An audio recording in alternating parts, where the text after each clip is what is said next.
Alright guys, Assalamualaikum dan selamat malam. Selamat kembali ke dalam siri Malam Seram BLXG. Malam ini saya akan kongsikan dengan anda perkara-perkara ataupun suasana ataupun pengalaman seram yang terjadi. Dan perkara ini berkait rapat dengan cerita saya pada sebelum ini, iaitu merupakan seorang kanak-kanak ataupun kanak-kanak kecil yang lingkungan umurnya 1 ke 2 tahun yang sudah boleh berlari. Dan bunyi tangisan bayi ataupun bunyi tangisan kanak-kanak menangis di waktu malam. Jadi ceritanya bermula begini dan masih lagi di lokasi yang sama, tidak berubah kedudukan, iaitu di salah sebuah pangsapuri. Dan perkara ini berlaku di tingkat 13A, di mana adanya salah sebuah rumah ataupun satu rumah. Rumah tersebut sering kali dikunjungi oleh orang-orang ataupun kawan-kawan mereka kerana di salah sebuah rumah atau di rumah tersebut adanya satu set karaoke. Jadi orang bujang ni, macam saya katakan sebelum ini, hiburan mereka adalah kadang-kadang dengan bermain snooker, kadang-kadang pergi ke karaoke. Tetapi tidak boleh hari-hari mereka melakukan perkara tersebut kerana perkara itu melibatkan kos, melibatkan wang ringgit. Jadi salah seorang ahli ataupun penduduk di kawasan tersebut mengambil inisiatif untuk mengadakan set karaoke di rumah.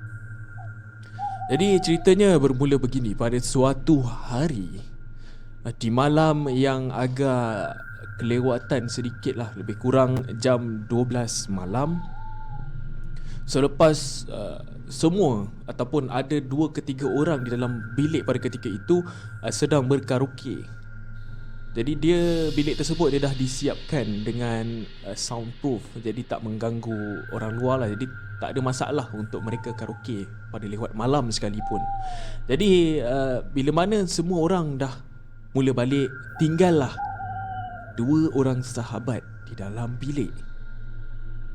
Jadi bila dah malam dalam keadaan yang sunyi, seorang sahabatnya memulakan bacaan ayat suci Al-Quran di dalam bilik tersebut menggunakan mikrofon ataupun menggunakan set karaoke. Jadi bunyinya agak kuat. Waktu sedang membacakan alunan ayat suci Al-Quran, seorang sahabat je telah pun keluar daripada bilik untuk ke ruang tamu untuk mengambil air. Jadi bila mana waktu membacakan ayat suci Al-Quran itu, jadi kawannya selepas beberapa minit di luar, dia masuk ke dalam bilik. Dan pintu di bilik tersebut tidaklah tertutup serapat-rapatnya, terbuka sedikit. Saya dah mula meremang sebenarnya.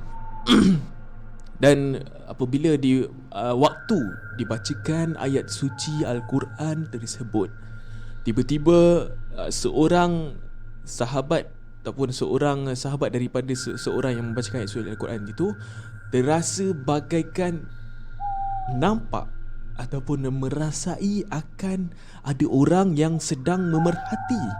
Sedangkan semua orang dah balik dan tinggal 2 orang sahaja pada ketika itu. Dan selepas perkara tersebut, beberapa minit, dia merasakan badannya seakan-akan sakit. Tiba-tiba sakit.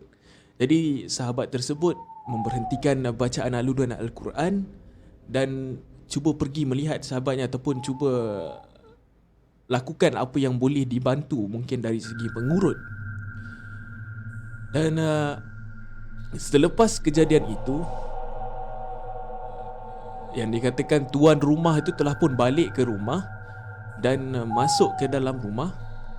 Lalu bermulalah sesi penceritaan ataupun perkongsian perkara-perkara mistik tersebut. Jadi dia mulakan cerita.